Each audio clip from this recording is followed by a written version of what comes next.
And we are going. So, Chip, how are you doing, sir? All things considered, with the world falling down around us, I'm doing okay. How about you, Steve?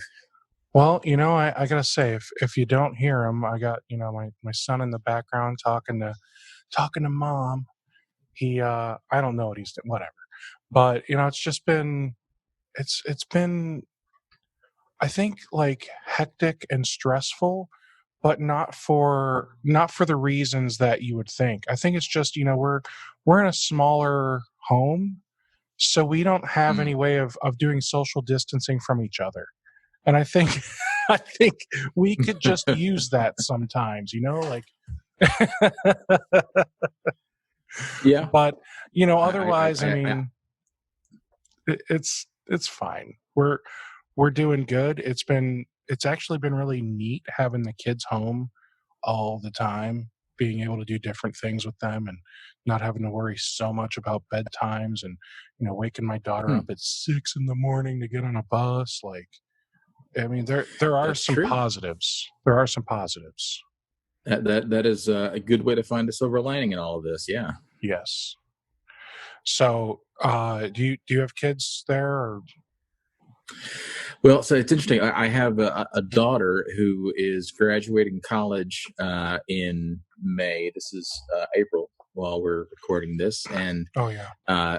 she's one of those that uh, you know. I, if she weren't a senior in college, it would kind of be just an extended, I don't know, online learning semester. But Hmm. so she's come home. They had, they evacuated the school, and it was kind of one of those.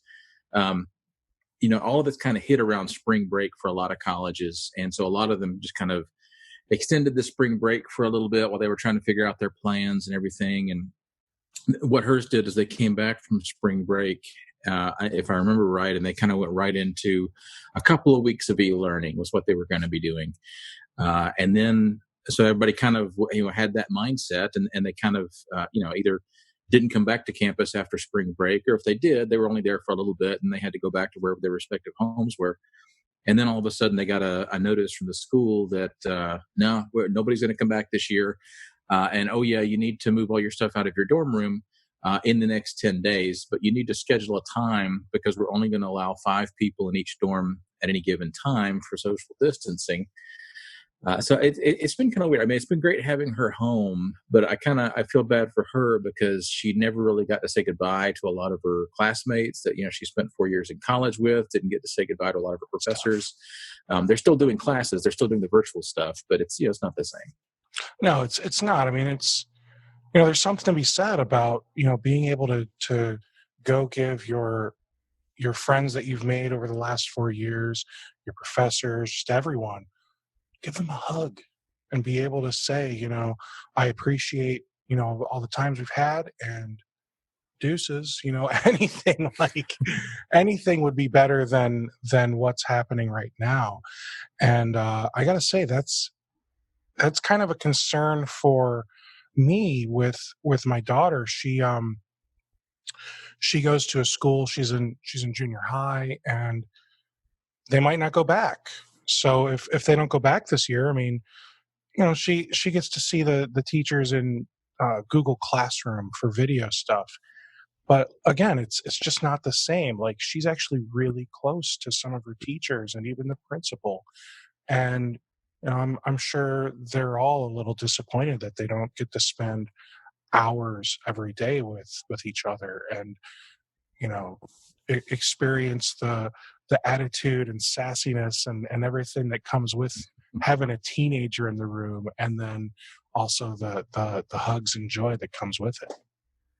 So Yeah, there's just a lot of life lessons that come with that too. The yeah. learning to get along with other people and being in an environment with other people, and being in different kinds of stressful situations and emotional situations and all the stuff that comes from growing up. And Hmm. it'll be, I guess, interesting to see what kind of happens with this, with all these generations. When they have this little blip in their development cycle. That they Mm.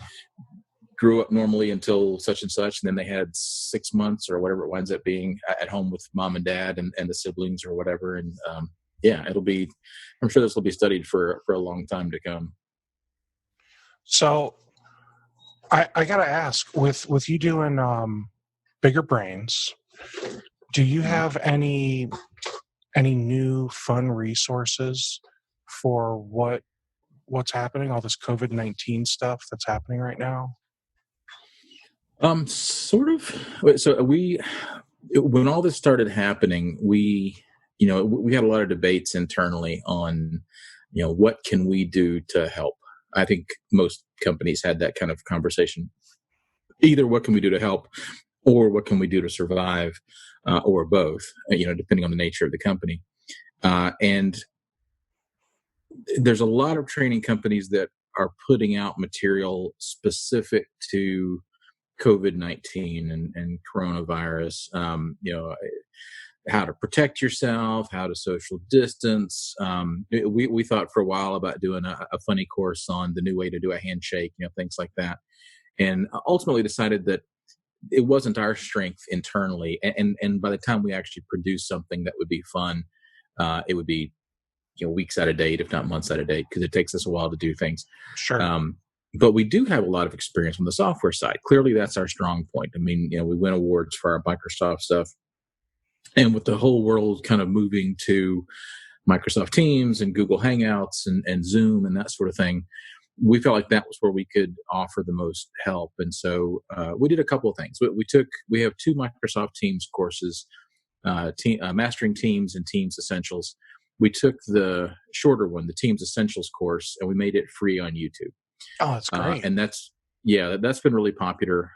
It's actually blown up our YouTube channel. But the weirdest thing about our YouTube channel, we have one video that we made when we launched Bigger Brains, which was back in 2012, which, if you remember, in the 2012, 2013 era, that's when Windows XP was going away. And so we made a funny video with a local comedy troupe on the end of life for Windows XP. And that video still gets thousands of views a day to this very day. I get constant streams of comments from mostly school kids, talking about watching this Windows XP video. So that's been like the dominant one on our YouTube channel forever. Well, now those free Teams ones are starting to creep up, which is nice. We also reached out to some of our friends in the training industry who do more of the soft skills and safety kind of training. And they were offering some free COVID-19 pandemic prevention, pandemic preparation kind of courses. And we asked them if we could make those available to our MSP partners to offer to their clients. And they very generously said yes. So we do have their stuff available for our MSP partners to use. But then the what we've contributed is the free Teams training on YouTube. That's probably been the biggest thing. We've also started doing some live training on Tuesdays. That was the other thing we looked at is, all these people that are now suddenly working from home that have never had to work from home before. We've got a lot of experts, especially on the Microsoft products, but also on Google and some other stuff. So we reached out to them and said, hey, what if we did a live training session every Tuesday to pick a time? Would you guys be willing to come on and do 20 minutes of training on some topic you think will be useful for people who are suddenly working from home, and then just be open to Q&A on anything that these people have to ask questions about, anything they're struggling with, any problems they're having working from home, whatever. And we've had a huge outpouring from our teachers, which has been great. So we did a PowerPoint online was our first one 2 weeks ago. Last week we did Microsoft Teams with Amy Babanchak from Harbor Computer Services in third tier. She's kind of a legend in the IT channel. She did a great job with Microsoft Teams. Tomorrow we're doing OneNote with Robert Crane, another Microsoft MVP from Australia. We have a series of those lined up that'll run at least to the end of April and probably for a good bit longer. So That's a few amazing. things we're doing. So I've got your YouTube. Here's a tab with Bigger Brains. This is lesson 1 of 5. So it looks like you might have maybe an hour or a little more, or around, I should say, of Teams training for Microsoft Teams Essentials. And that's something that we could probably even share right to our clients, to the end users. And yeah, absolutely, that would be a great foot in the door for those MSPs that are like, I'd love to offer training to my clients, but I don't even know how to get them excited about it. Well, hey, right here, there you go, man. There's some Teams Essentials training, and I'll ask this: um, there's been a lot of changes with Teams over the last, I don't know, month or so. So does this cover any of that new stuff, or is this, I'll call it, older training? The problem with Teams and Office 365 and anything that's cloud related is within a month it's outdated. Right. So we update it all at least annually. We're actually going through the process now to update our bigger Teams course for 2020. So the short course, the Teams Essentials course that's on there, it doesn't have some of the newer stuff like private channels or tags or the changes in moderation. But it's for that course, it doesn't need to, because that course is really designed to be a quick, get up to speed. Here's the difference between, chats and conversations. Here's what teams and channels are. Here's how you have a call. Here's how you set up a meeting. The basics to get them in and get them comfortable. So we spend 2 lessons on that. I think it's about 15 minutes or so on that. And then the last 3 lessons are about 20 minutes actually on best practices. So we do cover a little bit of the newer stuff in there because those modules are slightly newer. But overall, we were looking at do we need to redo that one? And most of the stuff that's been added doesn't really change the content there. The screens would look slightly differently, and the menus are slightly better now and stuff, but the content's the same. So I don't think it would really change anything. So with the Teams Essentials, it's not like you're teaching people how to connect 2 teams, two different tenant teams together, and more of the complex stuff. You're literally just saying, hey, here's how you get into Teams and how you use Teams within your organization. Right. So you guys can work from home. Yeah, it's again, what I learned early on when we started Bigger Brains, I learned that not everybody has my brain, which is probably good, and not everybody likes training the same way that I thought people would like training. My thought in the early days was that if we were going to teach a course, it needed to cover everything. It needed to be super comprehensive. So if you look at the courses we released for like Excel and Word and PowerPoint back in 2012 and 2013, they're good courses, but they're 12 to 14 hours long, some of them. And that's a long time. It's okay if you're going into, it's a long time. That's a long commitment to make to an online training course. And what we found is that there's a place for that, but that most people prefer something shorter and more targeted. Mm-hmm. And so that's kind of what we do more often now. We don't do those giant courses anymore. And so with Teams, we have 2. We have the short course, Teams Essentials, which is, hey, your company started using Teams. You need to get up to speed and get comfortable with it in less than an hour. Here you go. And that's awesome. And then we have the Mastering Teams, which is, I think it's a 4-hour course or a 3-hour course that does a much deeper dive into a lot of the details. It's more for the power users or the administrators, the folks that really need to know all the rest of that stuff. But even still, 3 or 4 hours, that's, maybe 3 or 4 sessions, but it's not like a 12 or 14-hour course. I feel like that kind of course is going to take someone a month or 2 to get through. Well, yeah, and it's all broken into 5. Anyway. Well, yeah, it really is intimidating. That's the funny thing is, my original thought pattern, which I'll share just because I was wrong, was that it's a 12-hour course, but it's all broken up into 5 and 10-minute chunks, so people will just log in and do a little bit at a time. But what we found was that it's like I remember when I hiked the Grand Canyon the first time.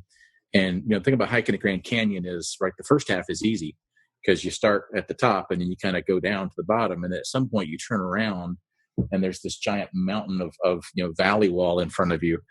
And that climb out is intimidating. And I remember the first time I did it, I, had many thoughts of, running through my head of, all right, just how realistic is it to call a helicopter to come pick me up at this point, and trying to figure out if there's some other option. I think it's the same thing when somebody's looking at a 10-hour course or a 12-hour course, right? You can eat it one bite at a time, but even so, just that intimidation of how big it is a problem. So, we don't do anything more than like 3 or 4 hours now in total. And, again, still in easy chunks. So I got to, so you hiked the Grand Canyon, and I think I heard you say the first time. So you've done it more than once? Well, I technically yes, but the second time I didn't go down very far, so it doesn't really count. Oh, okay. Well, kudos.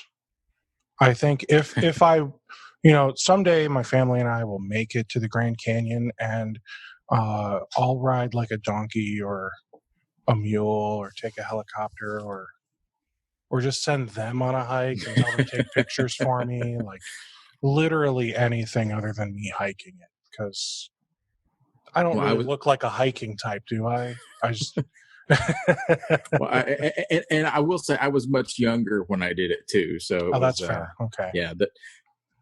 Well, the funny story about that too is I hiked down. It was me and two buddies from college, right? And we hiked down to Indian Gardens, and they wanted to go on a little further and see the river, and I wanted to go ahead and head back because I wanted to see the sunset from the top of the canyon. So we had driven there in my car. I should point that out.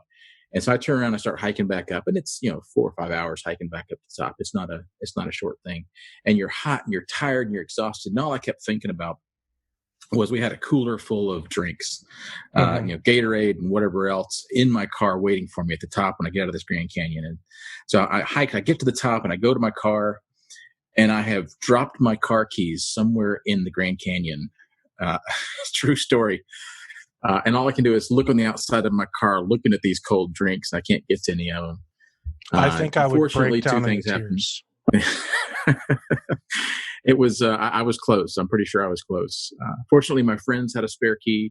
And fortunately, some good Samaritan found my car keys at the bottom of the Grand Canyon and brought them out and turned them into a Ranger. And we got them again. But yeah, I'm the guy that dropped his keys in the bottom of the Grand Canyon. Wow. Who does that? Well, apparently me. So that's insane. So are you the kind of guy that likes to go on a lot of hikes, or is that like your thing? I used to be when I was younger. I mean, clearly I'm not exactly in shape anymore, but once upon a time, yeah, I used to enjoy outdoor hikes. I've got a buddy who he loves going on hikes. He'll and we're in Ohio, so he'll go on a 8-hour drive with some friends of his, and they just got to get to the perfect place so they can go for this hike, and it'll be like a long 3-4 day weekend hike thing. And I just think to myself, like, why? Just like my idea of a 3 or 4 day weekend is, I've got my chair in the living room, I've got my sound bar, I've got the Nintendo Switch. If I'm feeling crazy, I'll turn on the Xbox, but it's kind of broken lately. But I'd rather just play like Call of Duty for 3 or 4 days. So this whole quarantine shelter in place is just perfect for you. It really is. I get out of the house, I would say just enough to where, I do some shopping, and I'll, I still do some things for the church. I've been helping record like the live streams and we just recorded all the stuff for Easter Sunday. So now I have 3.5 hours of audio I have to sift through and find all of the perfect music for us to put with, like, we're making 4 music videos. It's going to be epic. It's going to make for a really awesome Easter morning for all of the people that unfortunately have to watch from home. But yeah, I mean, I get to go out and do things still, but it's great because now I don't have my wife saying, "Hey, let's go do this or do that," because she is losing her mind right now, because my wife is the kind of person where, like, she wants plans. Like, she wants every day there to be activities. And I'm like, my activity of choice is let's just sit here and watch a movie or 7. Like, I would be totally fine if we just decided to have like a Harry Potter marathon. But no, she is going stir crazy, man. She's losing her mind, and I get it. I feel really bad, but sorry, not sorry. is also kind of my. Yeah. I'm definitely an introvert also. So being at home doesn't bug me too much. My wife a little bit, but not as much as yours sounds like. Yeah, she's the kind of person where Saturday and Sunday she'll have like 3 things a day planned for the whole family to do, and it's exhausting. but happy wife, happy life. So I go, I do the things. But yeah, I mean, there you go. This has been fantastic. I'm okay if we need to quarantine for 3 more months. This is like this is the best vacation I've ever had.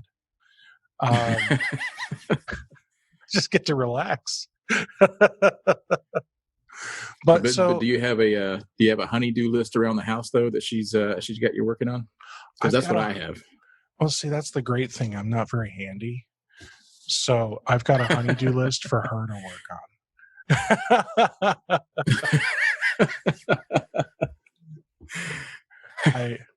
I picked a winner, man.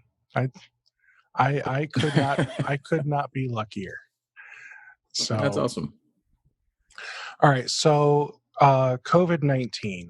That's kind of the big topic right now. That's what everyone's talking about. There's people going live on Facebook once or twice a week in some of the MSP groups. You're doing a live thing every week on your YouTube. You're having special guests come out and talk for, like you said, 20, 30 minutes.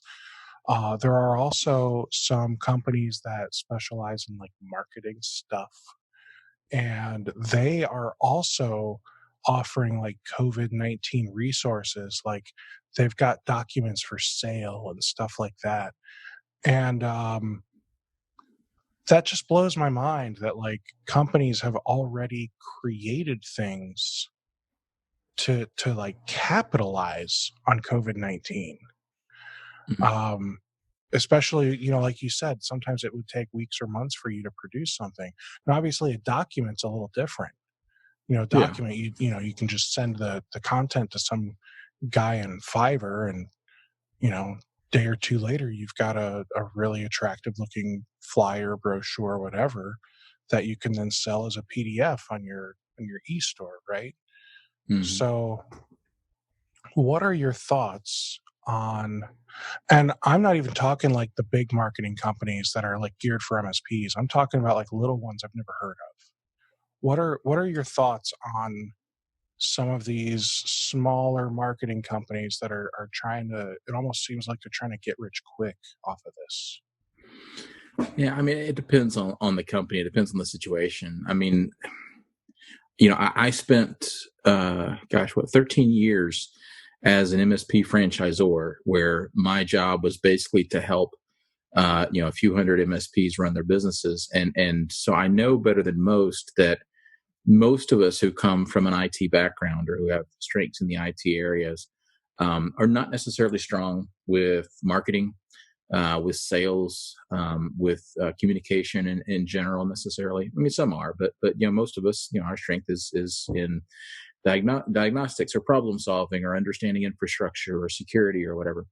And so when this kind of situation happens and our existing business model is affected, there's certainly there's a large group of us that need help, getting through it. So on the one hand, I like the idea of, companies that are trying to help MSPs stay in business, companies that are trying to help MSPs customers stay in business and be more successful and be profitable.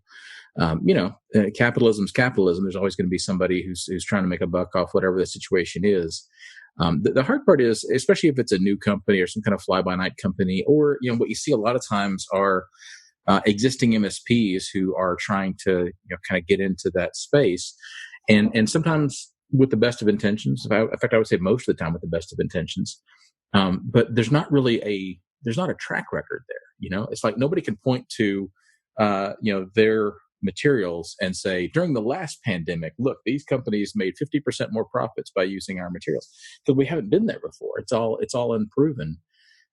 So it just depends. I would the problem is, I remember I used to have when I was with computer troubleshooters, there was one computer troubleshooter in particular, great guy.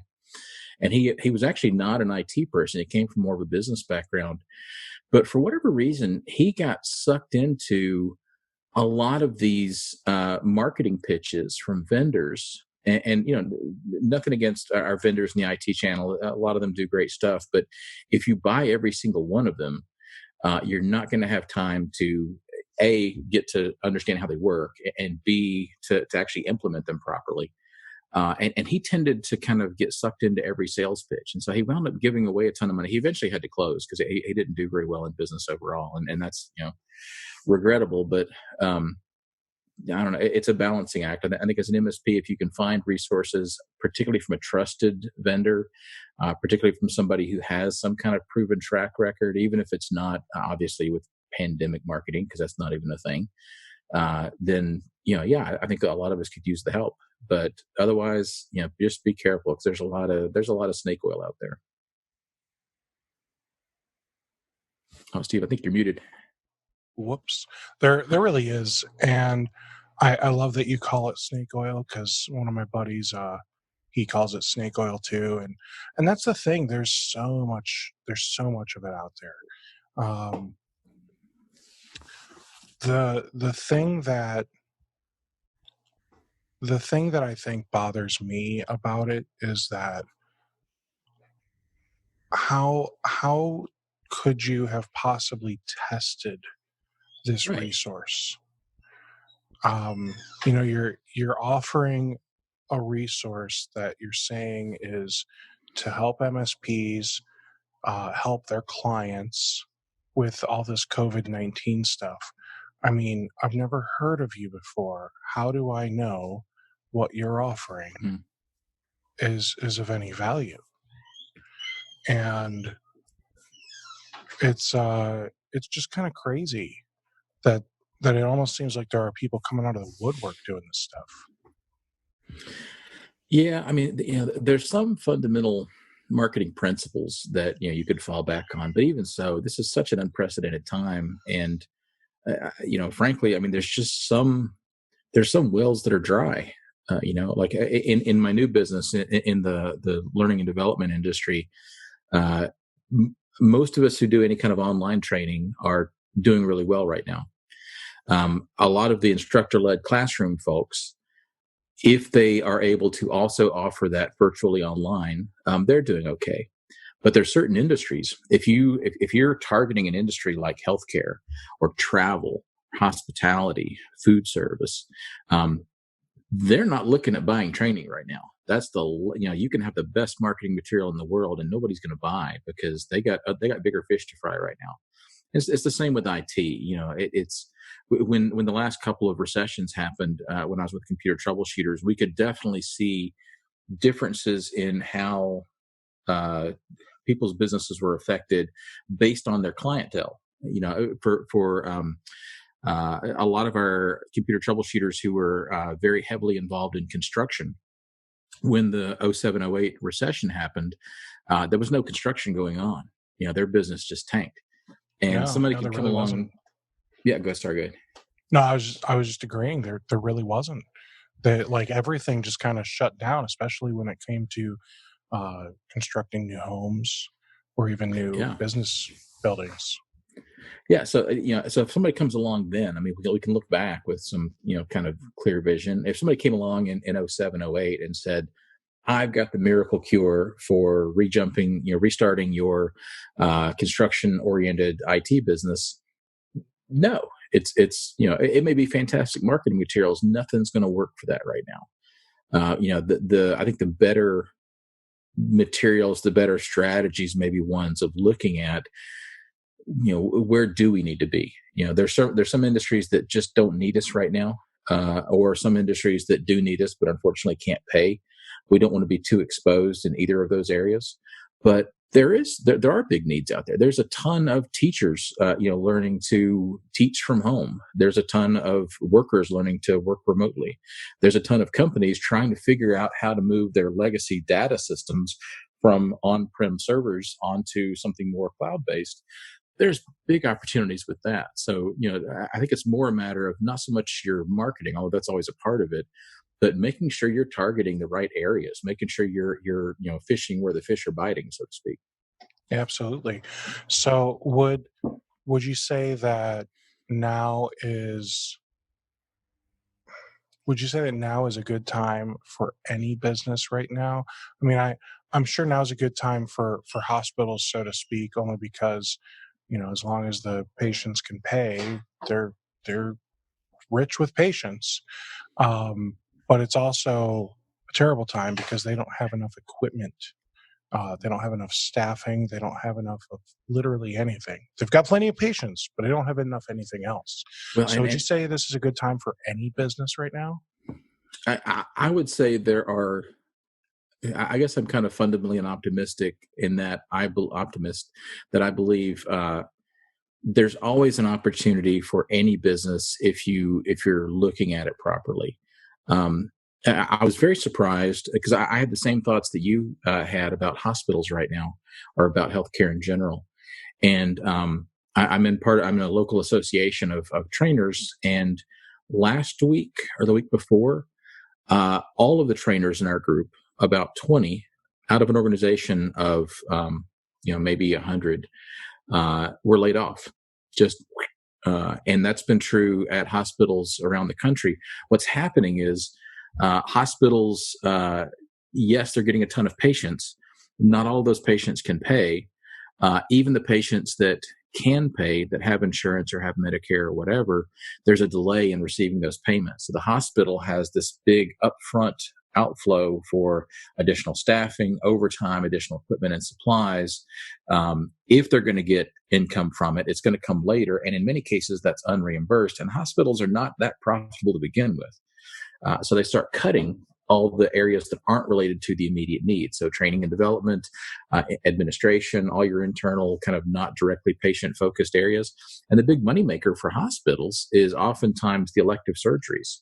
All the liposuction and plastic surgery and whatever else. Those are insanely popular, insanely profitable, but they're not doing those right now because they need the resources for the pandemic. So it can be a little misleading. Sometimes I think that just looking at the traffic, you might think, oh, that'd be a good area to get into. I've got two giant partners with bigger brains that primarily sell into the healthcare industry, and they're dead in the water right now. Nobody's buying training. Nobody's looking at that sort of thing.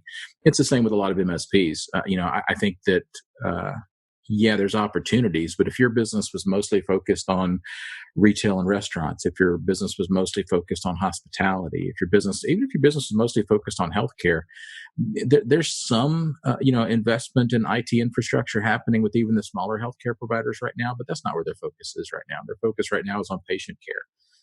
So if you're in those areas, I think a better strategy is to look at where else you can invest your marketing dollars and invest your focus to get a better return, at least in the short term. Do you think right now it makes sense to do any marketing as an MSP? If you are, I do. I think you want to be very selective about what that marketing is. The thing about marketing is, for what we do, and I say we, I'm assuming that if you're in a B2B focused IT consulting firm of some kind, VAR, MSP, CSP, whatever you call yourself, most of our client relationships tend to be long-term.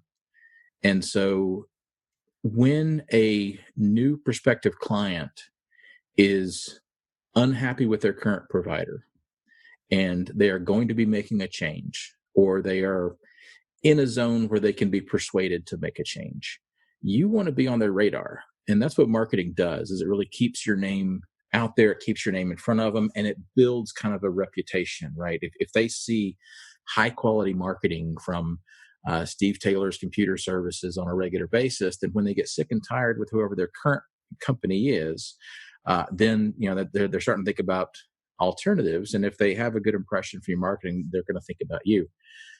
Is that the first thing on anybody's mind right now? No. So I don't think we want to spend a ton of marketing right now.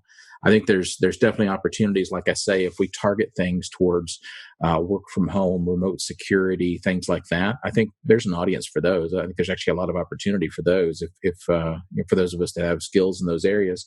And if you don't, now's a good time to start working on it.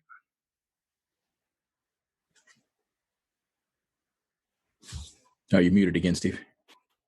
Today, it seems like my kids are trying to get yelled at. Sorry. So that's why I keep muting, because they are supposed to be like in their room or outside. I don't care. Pick one. They keep running past. Just running past. So today it seems like there's a lot of MSPs that are honestly freaking out. Trump extended things to May 1st. Ohio, Governor DeWine extended things to May 1st. I'm sure many other states are starting to do so. I think there might still be a couple states that don't have a stay-at-home order, and we'll see how things go in those states, I guess. What are you seeing for MSPs? They might not be out there selling new things, but are you seeing MSPs come to you and say, "Hey, I just lost half my clients. Can we work on something?" That's an interesting question. I actually haven't seen it as much as I would have expected to, if that makes sense. I have a little bit of a different perspective in a way, I guess, because I'm very old. And I've been doing this. I started my first IT firm in '89, and so I've been through 3 or 4. Now, did you say in '89 or at '89? No, I'm not that old. I was gonna say, you look really good for like 100, man. I hold up good for 120. No, in '89, I was paying my way through college by working at Kmart, and there was a guy in the Kmart electronics department with me who was starting to fix computers on the side for the insane amount of money of $25 an hour. And I thought, wow, if I could only do that. And that's where I got started. But back in '89, 25 an hour probably was really good. Could be wrong. I don't know. I mean, you got to think, I'm still in my 30s, Chip. So 89, I was 89. I think I might have been in kindergarten. Okay, like. So $25 is $25 an hour is a lot for a kindergartner. I will give you that. Yeah, but it was a little on the low side, but it wasn't terrible. You're right. I mean, it was probably more like $40 or $50 an hour now. So it's on the lower end of the spectrum, but it's absolutely not terrible. I think if you're doing service right now for $40 or $50 an hour, you're probably just not very good. Yeah. Let's be realistic. I think we can just call a spade here. You're probably just not very good at something, and it could just be business that you're not very good at.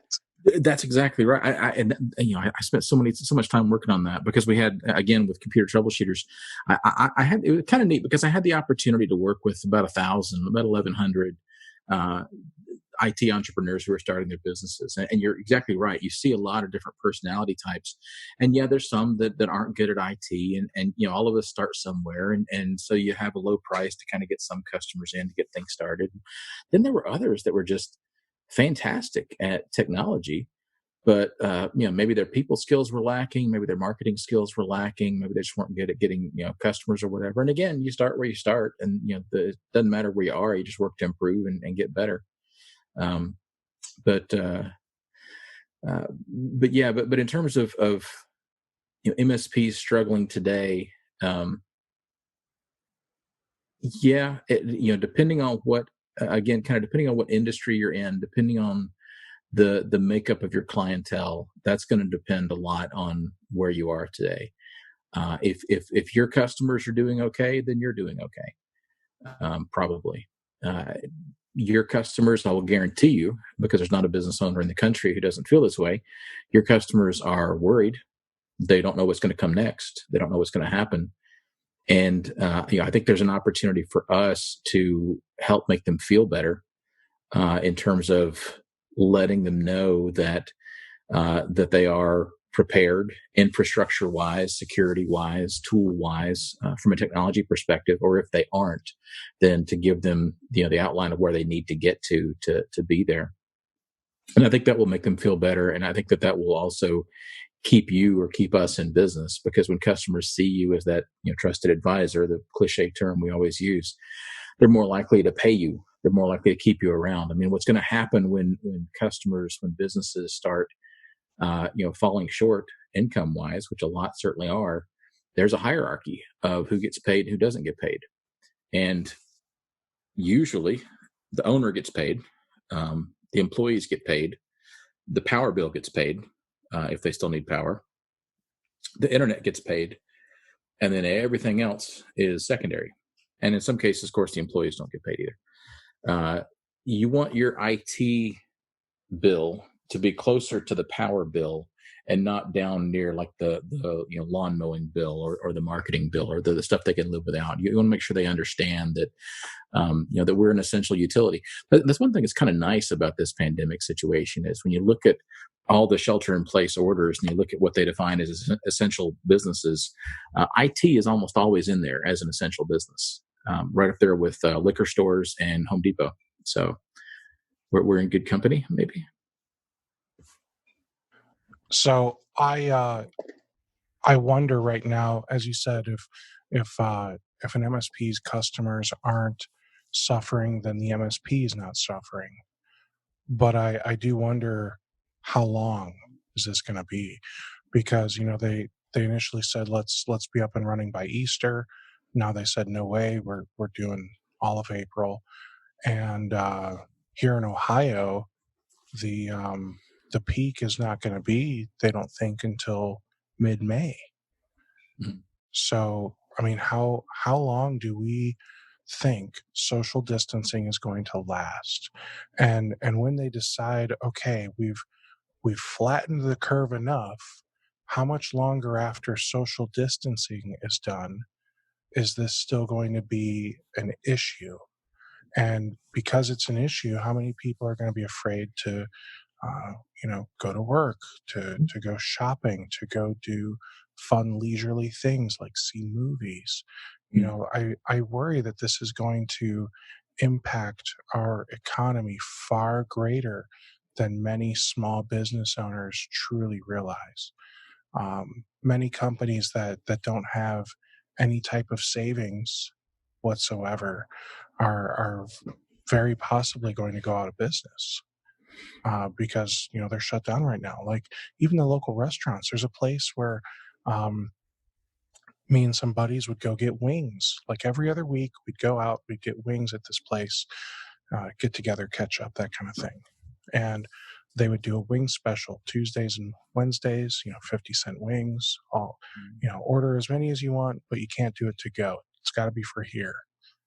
So, I called them after this whole no more going inside restaurants and eating kind of thing. You can only do takeout was part of the order.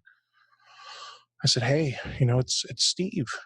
I'd like to order my wings. I'm like, no problem. I'm like, all right, so, I think we'll do, 80 wings and we'll get 20 of this, 20 of that. And they're like, no problem. And they gave me a total. And I'm like, what? They're supposed to be 50 cents. They're like, well, that's for dine-in only.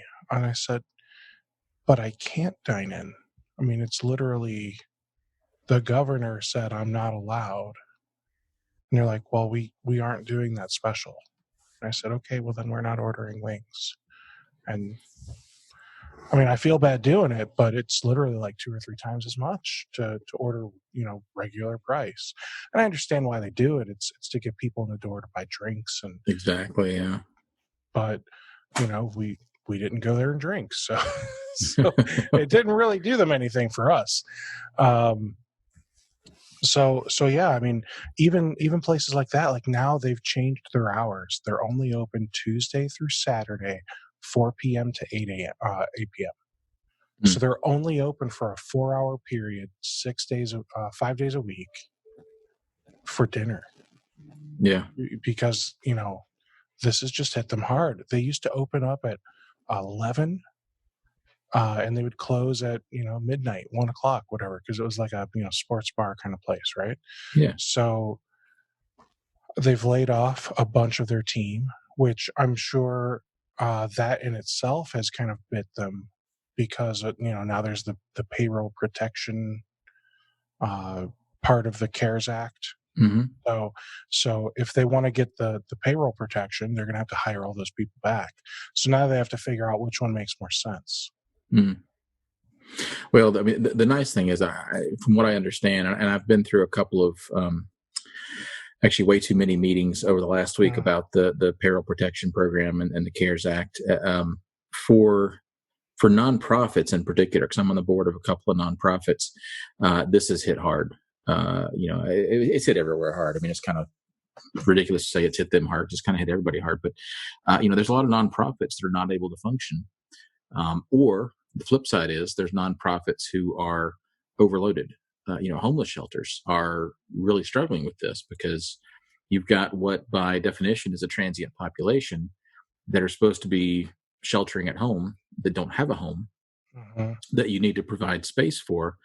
Generally, a shelter's not set up for, except for like on the coldest winter nights, you don't have everybody there. And then when they are there, they're packed in like, sardines. And yet you're supposed to be, so, there's a lot of these issues that some of those places have to deal with.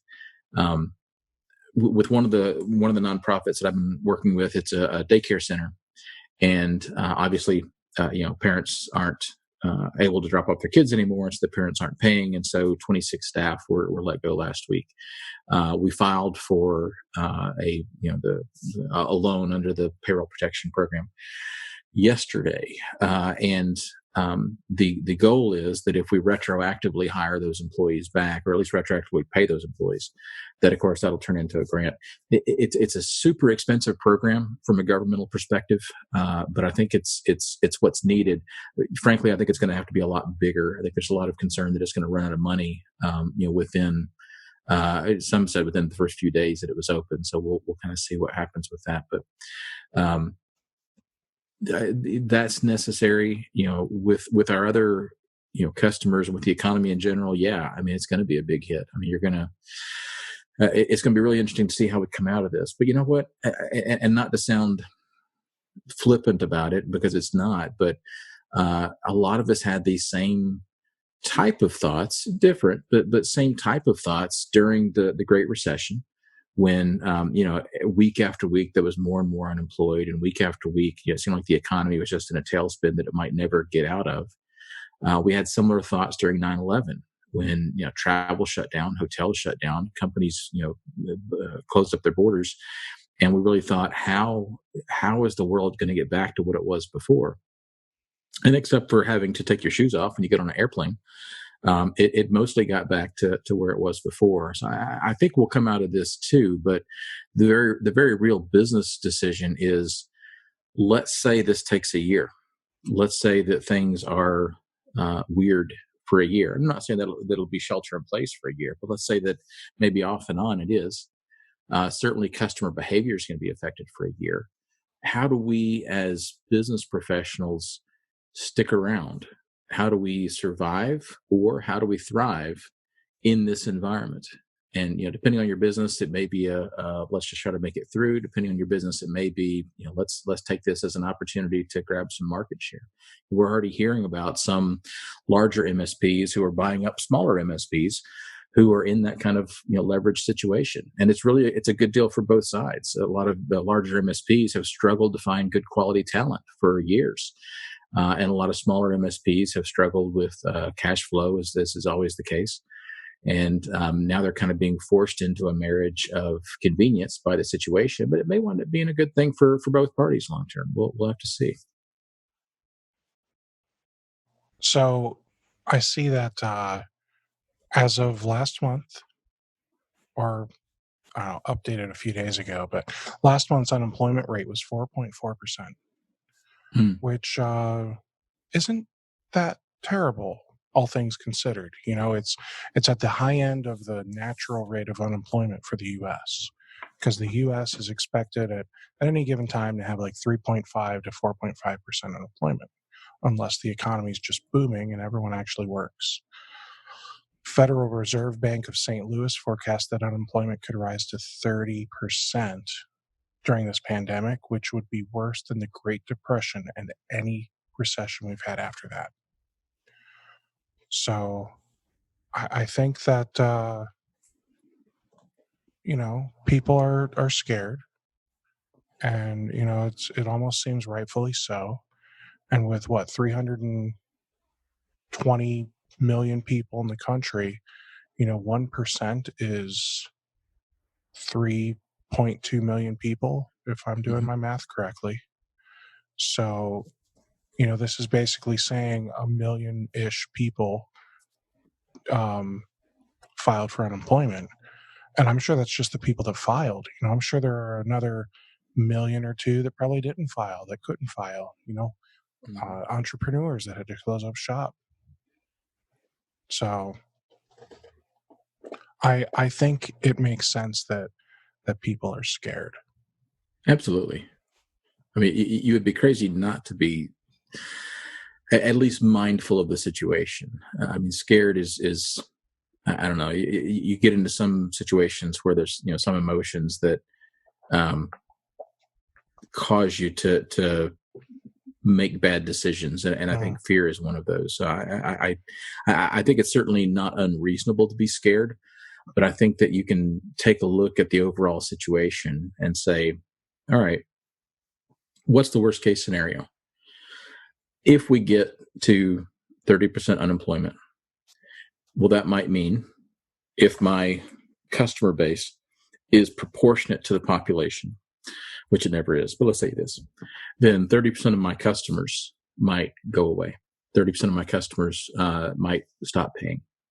And it may be even a little worse than that, because really that means that they're not paying other people too, and their businesses are affected. So if my business shrunk by half, what would happen? And for very small providers, that's a huge issue. Right. For mid to larger providers, it's not a good situation for anybody. But no, because some people are going to end up having to lay people off, or sign up for the payroll protection plan or program or whatever, and take out a loan, which it sucks taking out a loan. And I'm sure it's great, you get $10,000 forgiveness, right? You'll probably get more forgiveness based on your payroll and other expenses, but you still have some of that loan that you'll have to pay back, which means there's going to be interest on some of that loan. Yeah, it is either 0.5% or 1%. It's very low, but yes, that's true. Yeah, I mean, even 1% interest. I mean, some people are going to end up having to take out $100,000, $500,000, $1 million, just, and that's for smaller MSPs.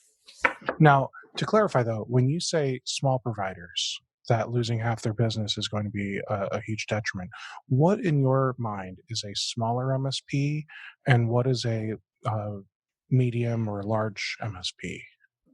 I always think of it in terms of staffing. So to me, a smaller MSP is 3 or less full-time employees, full-time equivalents. Medium is somewhere in the 3 to 20, and then large is more than 20 full-time employees. Okay. And that's just my own definition. I'm sure there's a more book definition somewhere. Me too, but it's at least insightful for me to understand where are you thinking this is. So you're basically saying that if an MSP has 3 employees or less, they might be screwed. I didn't use those words. Again, calling a spade a spade.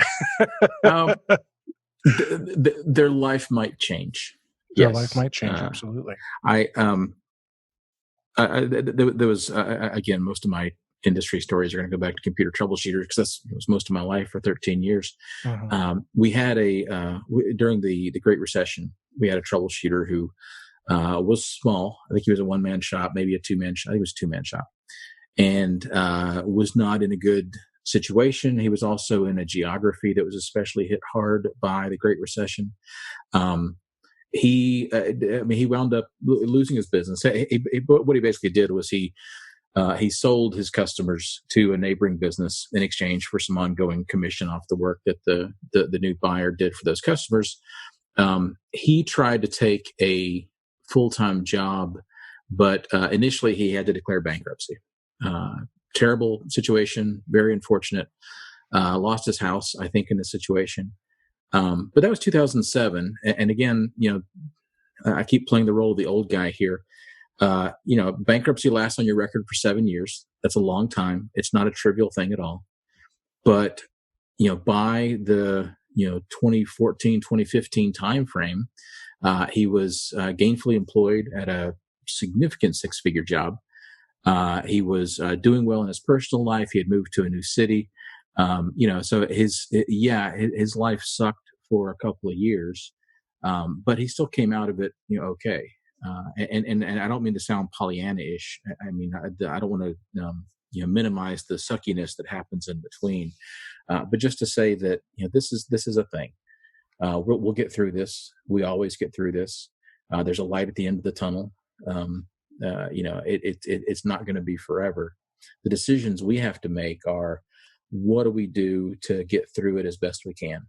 What's going to help us the most? What's going to help our employees the most? What's going to help our customers the most? And there's going to be times when you can't help all three. There's going to be times when you can't even help yourself. But just know that, you do the best you can and you get through it. And I mean, I've been there. I very nearly went bankrupt in 1996, to the point that I was having to fight with utility companies coming to turn my power off at my office.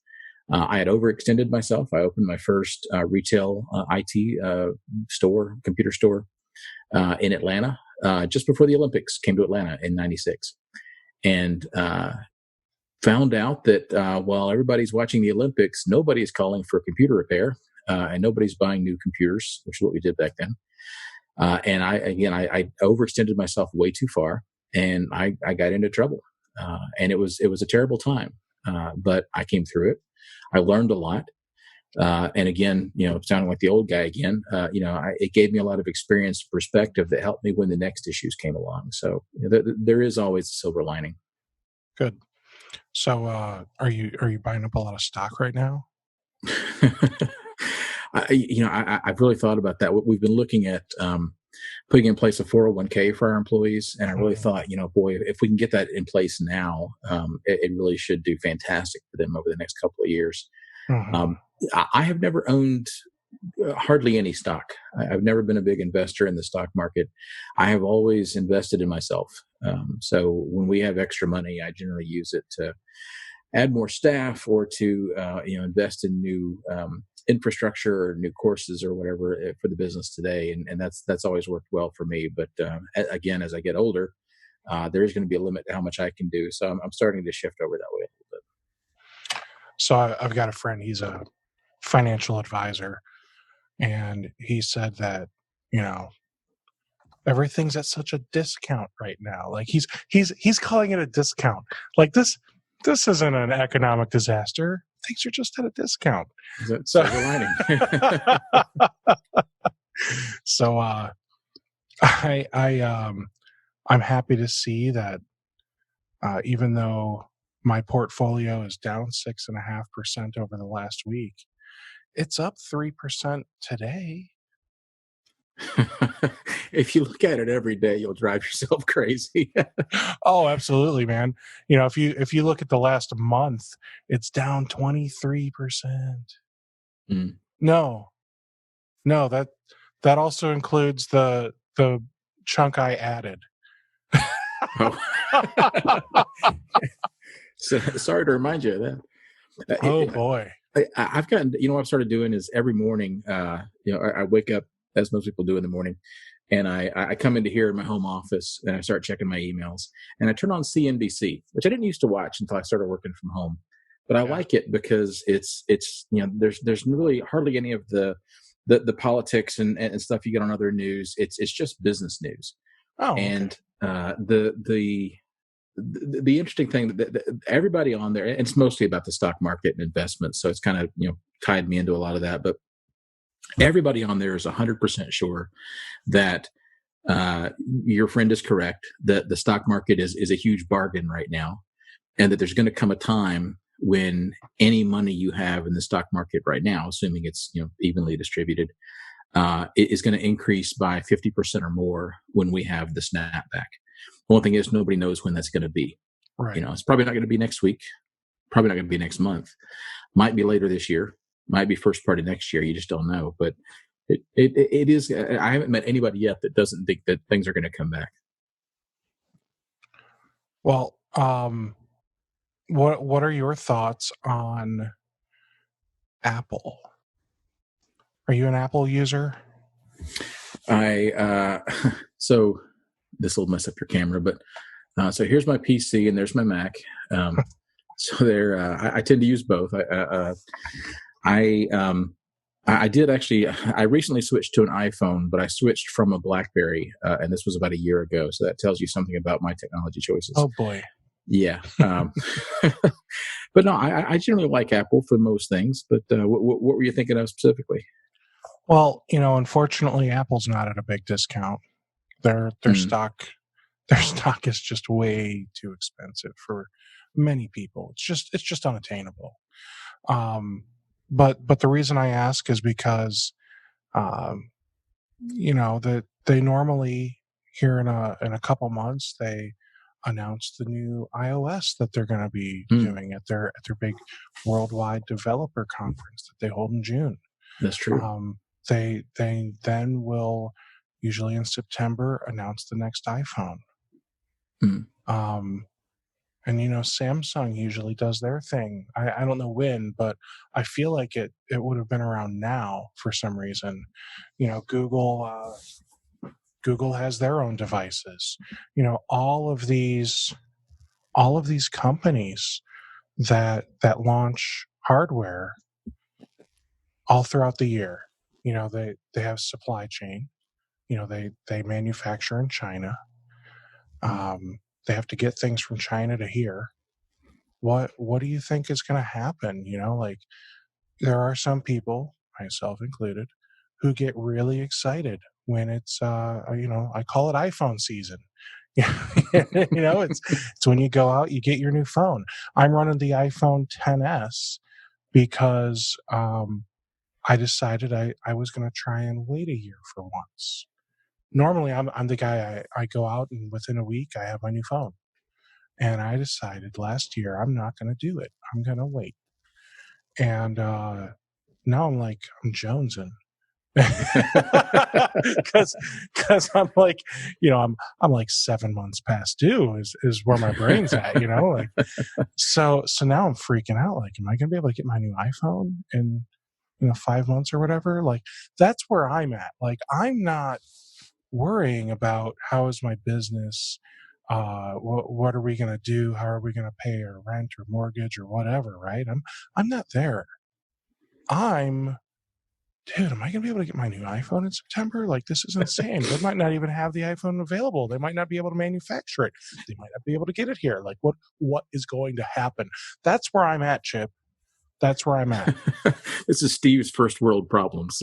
I do. I have first world problems, man. Like my other day, as you can tell, I'm a little bit bigger guy. And, the other day I texted my wife. I said, Nikki, I have a serious problem. She's like, what's wrong? I'm like, I dropped my Apple Pencil and it went behind the bed and I am too big to squeeze under the bed. Because we got like a big, you can't just move the bed, It's not like a water bed. It's nothing weird. It's just the frame and the headboard and all that, the way it's attached. You can't just move the bed. So she's laughing at my first world problems here. Like, I'm acting like it's the end of the world. Like, oh my gosh, our checking account's negative $1,000. Like I have a big problem, I dropped my Apple Pencil behind the bed. So, so my pandemic issues, thankfully, I am not in a position where this has really hit me hard yet. and I am so thankful for that. I truly am. And I know I come on here and like I think every one of these podcasts I probably have complained about my kids. But I love them. I wouldn't change. I would change some things, but I wouldn't change most of it for the world. but sometimes I just, think children should be seen and not heard. Yeah. Good luck with that. Yeah. So you recently switched to iPhone from BlackBerry. Now here's where it gets real fun. Like, are we talking like you had like a 10-year-old BlackBerry Pearl, or what kind of BlackBerry are we talking? It didn't have the trackball. No. Okay. I really, I got really into BlackBerry, I guess, in the mid 2000s. Mm-hmm. And when they switched over to BlackBerry 10, which was the kind of Linux-based flavor of BlackBerry, not the old BB9, which was what the original, like the Pearl and the 9920 and the Bold and all those were running. It was actually a really good operating system, and it was one of those. It always happens in technology, right? It was a superior product that didn't find an audience. Like Betamax or whatever else. Not that I know that Betamax was a superior product; it wasn't, but. Yeah, in your opinion. Well, and true. Okay, fair enough. But I'm a sucker for a lost cause, and so for the longest time, I kept, I wanted to make BlackBerry work. In fact, on my desk, my desk clock is actually a BlackBerry Playbook, the tablet that still has. Look how thick that thing is. Yes, it's not small. And it has a surprising number of apps that still work, but all I've really found that it's useful for is I have a dock for it, and I have it show the clock. If it will come, there it is, the clock. So that is too funny. Yeah, me and old technology, we like to hang out together.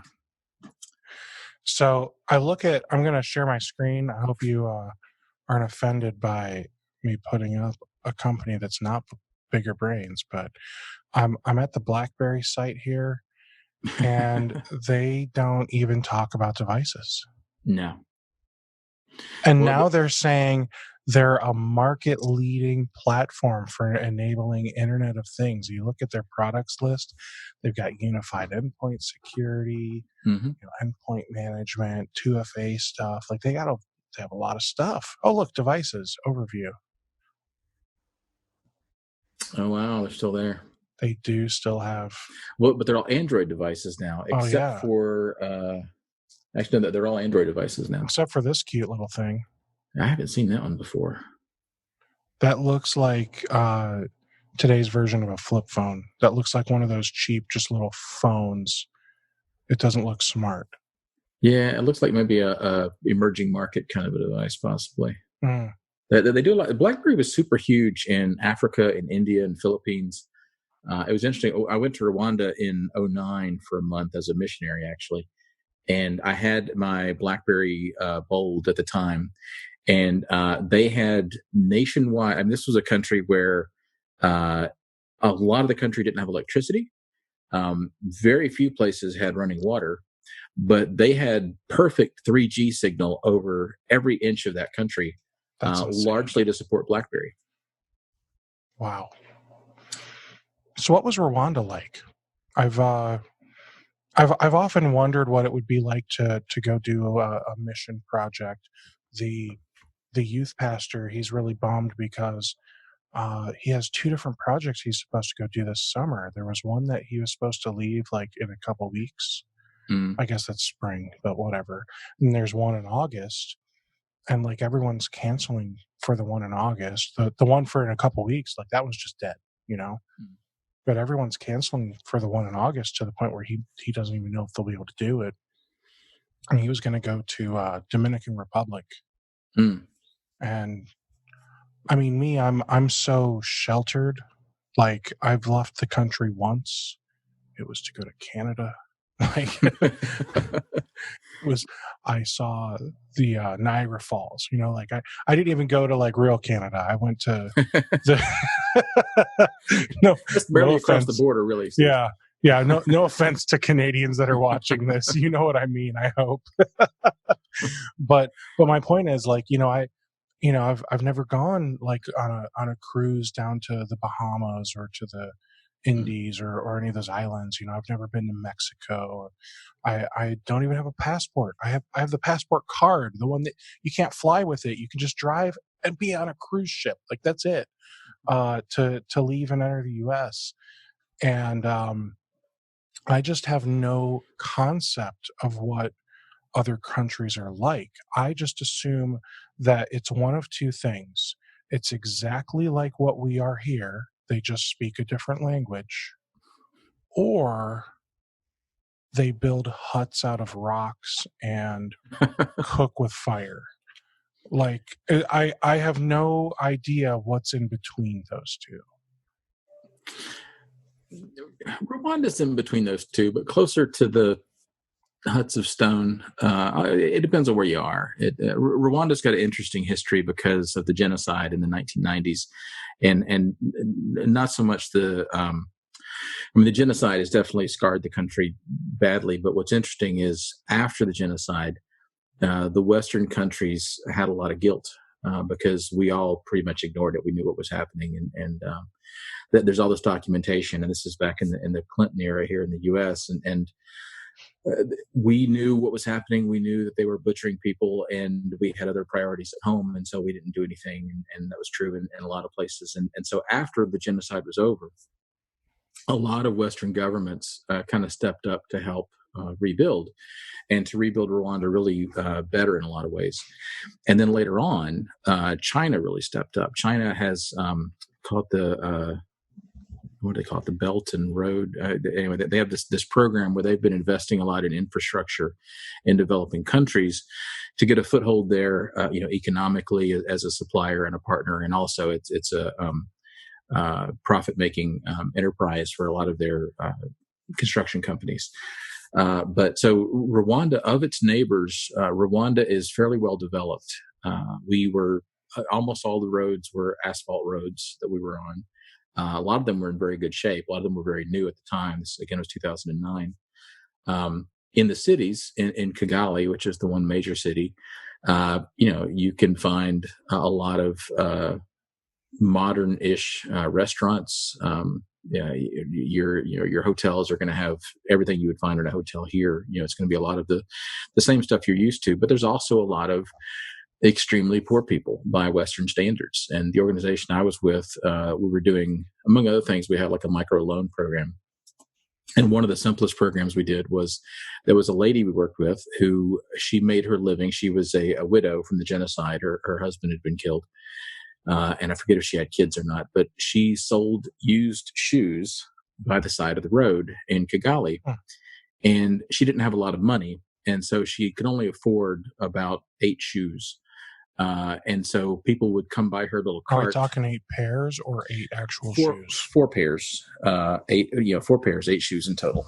And so the problem is she's doing all the work. She's there by the side of the road, and people would come by if they're interested in a pair of used shoes. And the odds of her having something in their size or close enough to their size, or in a style that would make sense for them if they were caring about style, are virtually zero, right? So her sales conversions were very low. We loaned her $20 US, and she was able to buy something like 50 pairs of shoes. And so all of a sudden now she's converting a lot more sales because people come by, and now she actually has shoes to sell them. She sells them for a profit, and that really jump-started her business pretty well. So it's that kind of thing that a lot of aid organizations do. To think that you can do all of that for $20, like, I wouldn't even loan her. I would just give her, here's $20. Like, yeah, that's insane. In the poorer parts of Rwanda where we were working, the average income for a lot of people we worked with was something around $20 US per month or less. So, their annual income is around $240 a year or less. And these are what we would call day laborers or sharecroppers. In a lot of cases, they would, in a lot of cases, they were women. A lot of cases, they were widows. In many Where are cases, the men? Well, a lot of men were killed in the genocide. So there's a very disproportionate number of women in Rwanda historically.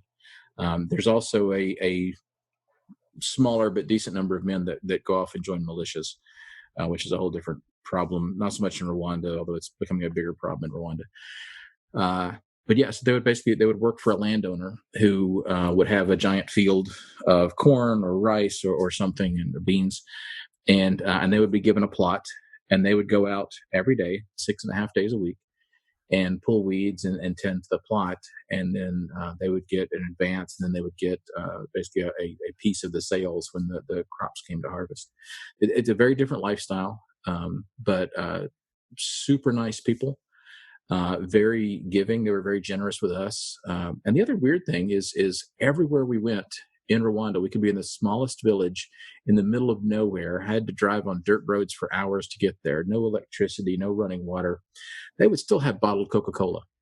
Everywhere we went had bottled Coca-Cola. It was the strangest thing, which was great. It was fantastic. I was not complaining at all. I drank a lot of bottles of Coca-Cola when I was there. But it's different. Dude, what about the people like I can't drink anything carbonated. So can't do Coca-Cola, can't do beer, can't do champagne, can't do any of that stuff. Can't even do seltzer water. It's all carbonated. So you could drink water, but the trick is you would either have to drink bottled water, which we would go through by the case. Sure. Or you can get anti-malarial tablets to put in regular water. So we tended to walk around with a big size water bottle, and if we did refill it from the hotel or somebody's faucet or something, we would drop in a couple of anti-malarial tablets and give them a few hours to dissolve. That is absolutely insane to me. It's different. And because of all that anti-malarial stuff you took, you're like immune to COVID-19 now, right? Probably not. I think that's an old wives' tale. That's fair. So, when I think of, so I looked up Rwanda because I know it's in Africa, but I couldn't tell you where. Like, it looks like just a little speck on Africa. Like, I didn't even realize they had countries that tiny. It's not huge. It's you can, if you had decent roads, you could drive from the east coast, or not the east coast, the eastern border to the western border in probably 3 or 4 hours if they had decent roads. So you're saying Rwanda is maybe the size of like Ohio? Probably pretty close. Because I could drive from one end of Ohio to the other in about 4 hours. Yeah. Assuming all things are equal, 65 miles per hour speed limit in air quotes. There's no speed limits in Rwanda that I'm aware of. There may be something informal that I don't know about, but there's no signage. There's no stripes on the roads or anything like that. Not outside the city. They probably only have maybe a few thousand vehicles in the whole country, though, right? I mean, you'd be surprised that there's actually a lot of older like Toyotas and stuff there and Fords. There's a lot of, very few people own their own cars, but there's a lot of for hire cars, that we would pretty much, since nobody has a car, there's always these groupings of cars in little villages where if you want to ride somewhere, you go up and you negotiate with the drivers and get in one and they take you somewhere if you're lucky. So is Rwanda the kind of place that, you could take $5,000 and retire there? You know what? I've actually looked at that, and it's in theory, yes. In practice, it's harder than you might think, for a couple of reasons. If you try to buy real estate in Rwanda from outside Rwanda, they assume you're a wealthy investor, and it costs a lot more than you would pay for it here. Like, looking at like a retirement house or even like a summer house or something there, you're going to pay $200,000 to $300,000 US for, it'd be a similar size house to what you might get for that in Ohio. But what if But I it's just want to build it out of rocks and cook with fire? well, for that, there's a special price. But some of these countries also have restrictions on land ownership, and they don't allow foreign ownership. I know that's true in some countries. I don't know for sure how true that is in Rwanda, but that you run into those kind of issues. You run into issues of legality, and Rwanda has had some disturbing issues lately of cracking down on things that we would take for granted as freedoms here in the U.S., particularly the freedom of religion. They've closed a lot of churches. Things like that would be a little bit of a concern. And healthcare to some extent, although Kigali has a couple of good hospitals. So there's some pros and cons. So what other countries have you been to?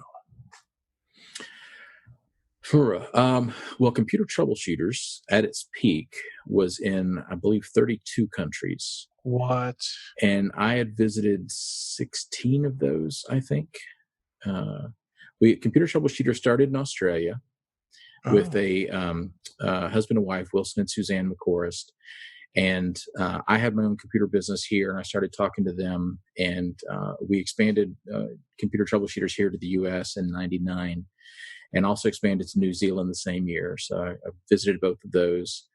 We expanded to the UK and was there several times, visited Ireland briefly once, Hong Kong, Singapore, Malaysia, Bahrain, the Emirates, Saudi, South Africa, Egypt,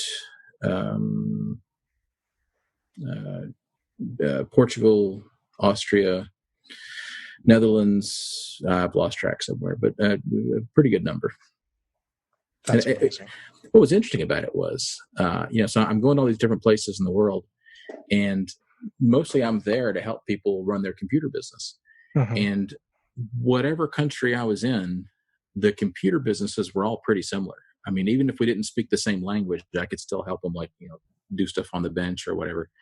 And I could still help them with their marketing, even though the types of marketing that worked might be very different depending on the local culture. We could still adapt it pretty easily to what they were doing because the services are going to be the same. It's just a question of how do people here find out about new businesses, what's considered rude marketing wise versus acceptable marketing wise. That can be very different from country to country, but the services were the same. So what was the craziest experience you had in another country? Whether it was for computer troubleshooters or something else. The one that stands out is we had was it Egypt? Pretty sure it was Egypt. We had a conference in Egypt in probably around 2006, 2007. And I've got a coffee mug here somewhere that has it on there. And it's a beautiful place, wonderful country. I had a couple of adventures. One, I snuck out to visit an underground church, which was just a very strange experience. But the thing that I remember the most is it was myself and Wilson and Suzanne from Australia were the founders. And then we had country directors from various different countries. There were maybe 14 of us. And our concept of traffic and their concept of traffic are very different things. Their traffic lights, if they have traffic lights, are pretty much meaningless. Nobody really pays that much attention to them. And so traffic just kind of undulates in these big flows that just goes everywhere. And you actually get used to it. And it's not bad. You kind of just learn that you're responsible for whatever's in front of you. And if you cut in front of somebody, that's their problem. You're in front of them. That's they got to watch out for that. But I remember at some point we were in this bus and our driver apparently cut somebody off and he was not happy about it. And so we're driving down the road and his buddy climbs out of the back window of his car while we're driving down the highway with a stick and starts beating on the side of our bus as we're going down the road, right next to Enda, who was the director for Ireland. And Enda's just sitting there trying to ignore the guy beating on this window with a stick as we're driving down the road. I have a very visual image of that. Actually, my other fun memory of computer troubleshooters was also Enda. We were in Portugal for a similar meeting, and we were walking around. There's these little fried pastry shops, and apparently and I'm sure I'm pronouncing this wrong, but apparently they're called farturas because the sign on the shop clearly said it was a neon sign, Farturas, farturas. And we're all standing in line because it's fried bread dough. It tastes fantastic. And Inda, in his lovely Irish voice, said, are you really going to eat something called fart your ass? We said, well, it tastes good. That's fantastic. I love it. All right. So what country were you most delightfully surprised by? Like, was there one country where you kind of had one expectation and then you were like, oh, wow, it's actually like this and it's actually pretty great or whatever? Probably Malaysia comes to mind. I knew very little about Malaysia going in. I knew it was, in East Asia, and it was very wealthy, and I knew that it had a lot of, kind of jungle terrain and also some big cities. But I didn't really know a lot about it. But the main city, which is pretty much the only place I was, Kuala Lumpur, is just so gorgeous and so massive. I mean, it's like being in New York City, except it's a lot cleaner and a lot newer. And the people are just super friendly. They had a really hard time with me because, like you, I'm a bigger guy, and Malaysians have a lot of Chinese ethnicity. They tend to be shorter. They tend to be smaller than Americans. And I like to buy clothes as a souvenir when I go to different places. And they had a really hard time finding any clothes that would fit me. I wound up buying a shirt that I remember was a 5XL shirt in Malaysia.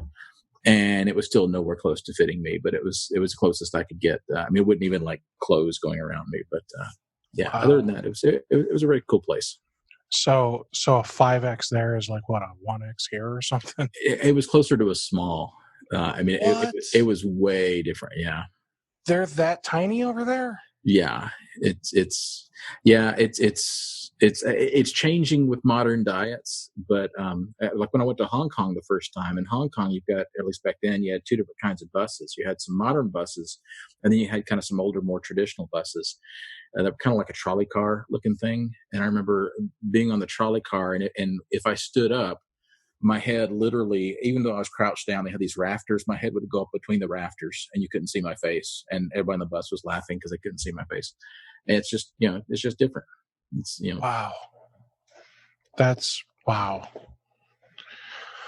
Oh, is there a country that you would be okay never going back to? And why? See, that's not politically correct if I answer that question. I will say that the country that I swore I would never go back to for a long time was India. And in large part, I have decided I actually, Bigger Brains has an office in India now, and I need to go visit those guys. But, and I will, and I fully intend to get over my unhappiness with India. I just got so incredibly sick. And so most of my trip to India, well, two things. I remember being in the airport and having a rat run over my foot. That was a little odd. And I think, Yikes. Yeah, it was weird. But yeah, I was in India for 3 days, and I spent 2 days in my hotel room, trying not to die. So it was, wow. And that's not necessarily India's fault. That was my fault. I've heard that before about India, though. And I think this is like, when was that? That was around 2007, probably. Yeah, because I've heard that before about India, but probably a decade ago. I feel like some things have probably changed for the better there, but I'm also sure they've got a long way to go. With India in particular, it depends so much on where you are. I mean, India has just some immensely poor areas with no toilets and no running water. But in the major cities, New Delhi is mostly where I was. Chennai is where our office is now. It's very modern, and it's apart from being extremely crowded, it's not that different from what we would see in a Western city. The traffic again is kind of like Egypt. It's a little crazy. Where I messed up was I, especially back then, thought of myself as bulletproof, and I used to have swimming in the rivers, didn't you? No, then I wouldn't be allowed back. That'd be a whole different issue. Yeah. When I was younger, I had this immense. I was a very picky eater. I would only eat certain things. And at some point, especially with computer troubleshooters going on all these different countries, I kind of got over that. And so it kind of became a thing that whenever I went to another country, I wanted to sample the local cuisine. Oh, no. Well, in India in particular, I remember that the day I arrived, the director of computer troubleshooters India took me to a lunch buffet at a hotel. It was a Holiday Inn or something. It was a Western hotel because he felt it would be safest.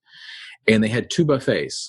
They had. Now, when you say safest, do you mean health-wise or health-wise? because it doesn't have weird food-wise? Health-wise? Well, I guess kind of both. It was. They know that Indian food, number one, is a lot spicier than American food, but also there's a lot of bugs, a lot of viruses and diseases in India that we don't have here, and so we don't have immunity to them. And so, like for example, even, and this is true in a lot of Africa as well, even like for example, a salad can be one of the most dangerous things to eat because they wash it in the local water. And they can have parasites and viruses that our bodies just aren't used to. The same if they come over here. There's stuff that we have in our food supply they don't have over there. But so we went to this hotel and they had a Western buffet and an Indian buffet, and I mostly ate the Western buffet, but I was curious and I had some things off the Indian buffet, and I think that's what did me in. Interesting. There's an Indian buffet that I went to a few times, and it was like okay. Now, to be clear, I'm talking about like in a city in Ohio. Okay, so right. Not in India. No, again, never been to India. But I love Indian cuisine. Although I'm really picky. Like there are only a few dishes I love. A lot of the other dishes I'm mostly afraid to try. And not because I don't like spicy food or anything. So chicken, I think they call it chicken makhni, even though it looks like it says makhani.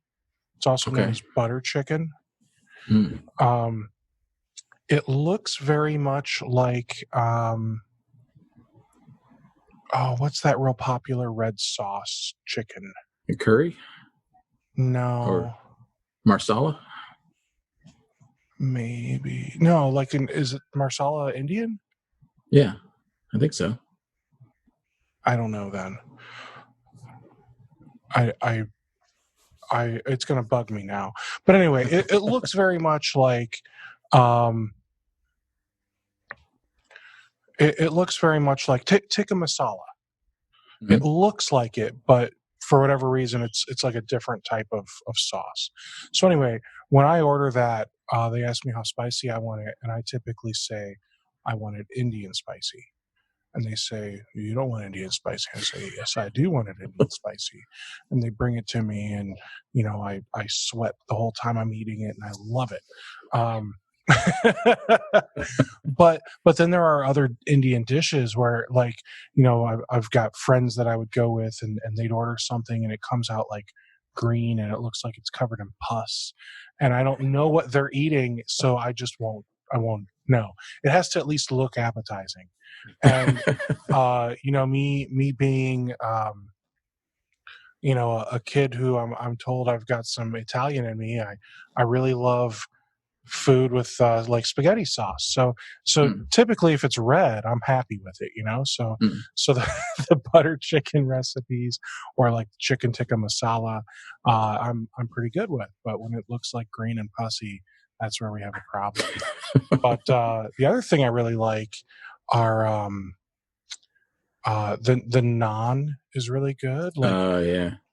Especially like when you go to like a really nice Indian restaurant, and then they've got like different flavors like that's where the stuff gets exciting even. And then I can't think what they're samosas. I know what you're talking about. I can't remember if that's right or not. I think there's samosas. It's not the beverage. That's a mimosa. Uh, so the samosa, it's like that little, it's a deep fried, like breaded thing. And then on the inside, it's like almost like potatoes and chickpeas and just all mashed up and delicious. Yeah. And then they had this really delicious sauce that I would dip it into. And I want to say it's a tamarind chutney. Mm-hmm. That feels right. That was like my favorite thing to dip it in. Even though that wasn't normally supposed to be served with it. Apparently they had it on the buffet bar one day. Like, this is amazing. And they're like, you're weird. I'm like, thank you. If it's good, it's good. Yeah. So it was like, it's like people that put ketchup on their eggs, some people just like it, right? I'm not one of those people. That's weird. But yeah, so there was this Indian buffet, and it was like an okay Indian buffet. The price was right. It was like $8 to get the lunch buffet. And then one day they closed. And then 3-4 months later they opened up another Indian buffet there, but it's a new name. And the one time I went there, I was so disgusted. I called the the food police, the health department. They had food out on the buffet, and it's like cold, and that's a big no. I'm not talking. It's not like food that's supposed to be cold. No, it was like they had their chicken out, and it was like 80 degrees cold. Like, it was really, really disgusting. So I was like, this is bad. I left. I called the health department. I felt like crap for 3 days after that. And they're still open today. I don't get it. They're still open, Chip. What happened? Yeah, so you can get bad food anywhere. I know. The flip side of it, the best food I ever had, that was in Rwanda, and I don't like fish. I don't know why, but I've never been a fish guy, and I have, it's a buddy of mine that lives in Rwanda. He's Rwandan. That's why he lives in Rwanda, and he took me to this restaurant. It was a hut on a lake, and there was nobody there except for me and John and this cook, and we're just sitting in chairs by this lake. And the guy comes over and takes our order. I don't speak the language. I didn't know what he ordered. And the guy comes out with a fish, and it's like a whole fish, eyeballs, tail, the whole thing, fried. And it's probably like 18 inches long. I mean, it's huge. And it's like no plates, no silverware. You just kind of pick pieces off the fish and eat it. It was delicious. It was the best fish I've ever had. I almost want to go back to Rwanda just for that fish. But yeah, so you never know where it's going to surprise you. Nope. Hard pass. Hard pass. So, oh man. Is that, like, out of all the places you've gone, all the food you've eaten, is that fish the one that you dream about the most? I don't have a lot of food dreams, but yeah, probably in terms of like specific food, that was in terms of food just dreams. Delicious. Yeah, just delicious food. I had some food nightmares about other places, but yeah, in terms of good food, I think we discussed those too.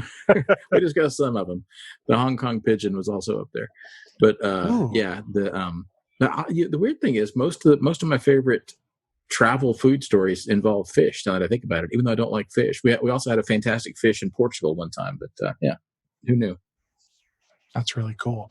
So Hong Kong, back when you went, all was right with Hong Kong and everyone's happy. It was post unification, so it was 2003, 2004, somewhere in there.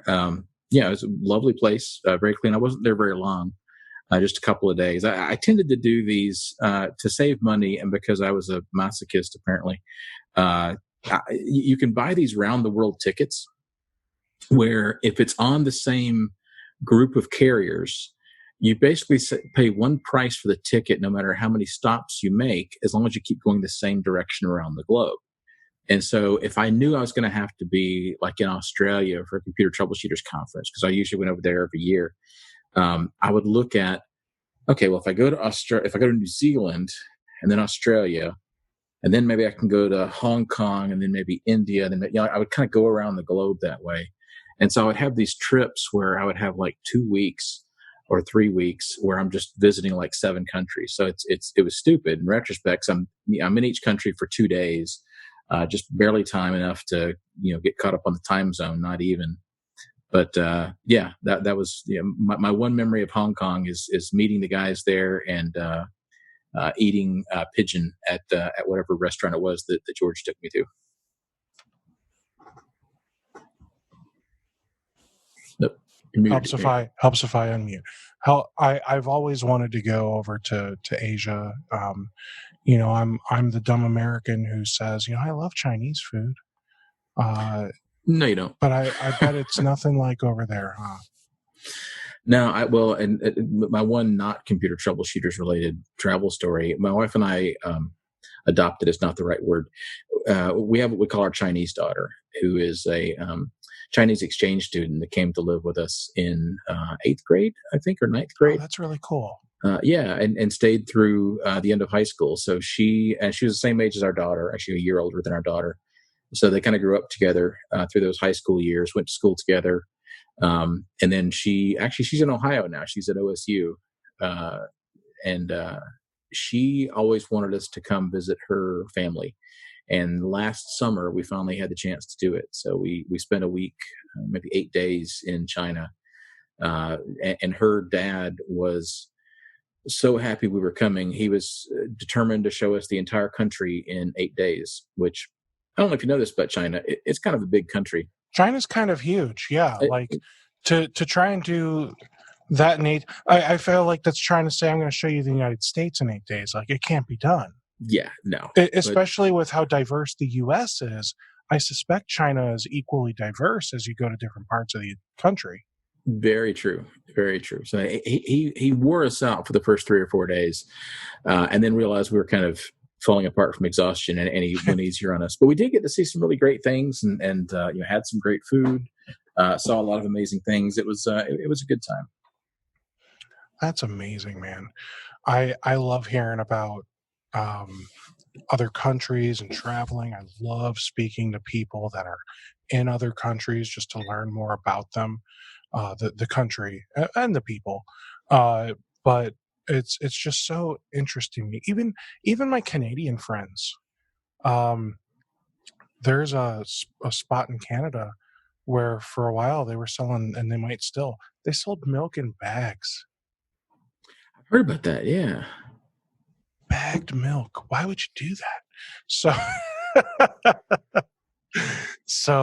it's just so interesting, talking to people from other places. The thing that I think is the most frustrating about all of these conversations, though, is why can't they just use our measuring system? Obviously, it's better. Yeah. It's harder to hack our measuring system, Chip. You don't just multiply or divide by 10. You have to be smarter. You can't hack the empirical or whatever it's called measurement system. Well, that's why the Chinese are so bad at math. It's because they don't understand the. No, that's not true. I thought they were really good at math. Yeah, that's pretty much true. Okay. Yeah.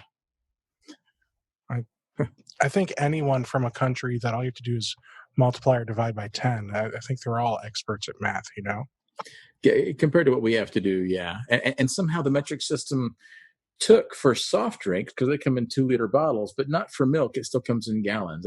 We Americans kind of went part way and stopped. Well, we did, though. We started, I think, the process of converting over to metric. Oh, we did, yeah. And then we kind of changed our minds. And I'll be honest, I wish that we had done it, before I was born. Now I would absolutely hate it because I don't know what I'm doing. But yeah, I do wish that we had done it because it would have made things so much easier. Just so much easier. I have the hardest time when I'm in another country and somebody's describing something to me in meters or kilometers. I have no frame of reference for what that is. They could tell me a store was 10 meters away, and I'm like, well, that'll be a couple of days getting there. I just can't. I can't do that math.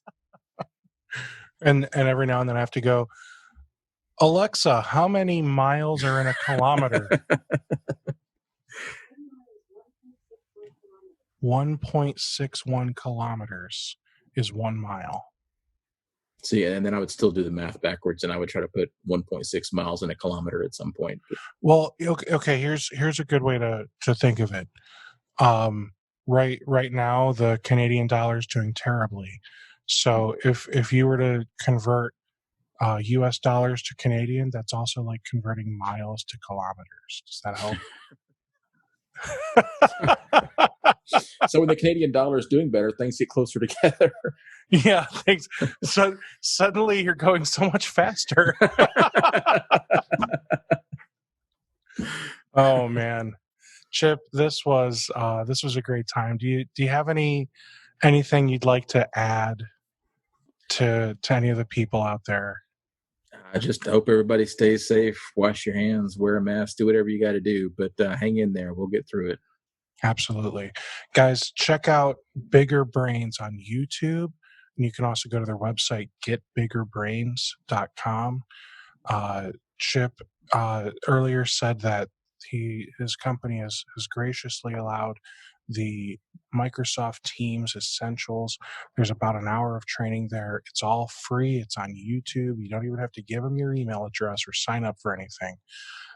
It's all right there. I also know that you guys have a really great MSP program. So as an MSP, you can sign up. You can resell Bigger Brains to your clients. You can also purchase it and use it for yourself. Do you also do something for MSPs where they get like an NFR or anything like that, so they can? Yeah, I was going to say that I've talked to a lot of MSPs who are kind of caught off guard by this whole pandemic work from home thing, and they. There's a lot of folks that get busy and they don't get around to stuff that they mean to do. I mean, I do that for a lot of stuff. Sure. And if you're not up to speed on Microsoft Teams or you're not up to speed on Office 365, heaven forbid, any MSP can sign up at biggermsp.com and you get a free NFR. You can take all of our courses for free. You can even share that login with your techs and let all your techs, take those courses for free. Definitely worth getting up to speed, especially on Teams right now, because that is such a huge solution for what a lot of our clients are dealing with in terms of trying to migrate towards working from home. Wonderful. Well, thank you for that, Chip. And for those of you that are running an MSP and just need that extra something to take your business to the next level, check out RocketMSP.io. I run peer groups there where we can either meet weekly or monthly, whatever works better for you. And I help you with giving you homework to take your business little inch by inch. It's kind of like how you eat that elephant, right? One bite at a time. Or that fish in Hong Kong, one bite at a time. But yeah, we just take little small micro changes, and over time, your business just gets better and better. And then I also help you stay accountable by checking in on you and making sure you're actually making the changes and doing the things that you said you were going to do. So check that out, and just keep watching these podcasts. Thanks so much, Chip. Thanks, Steve. Appreciate you having me on. My pleasure. See you all at the next podcast. Take care, guys.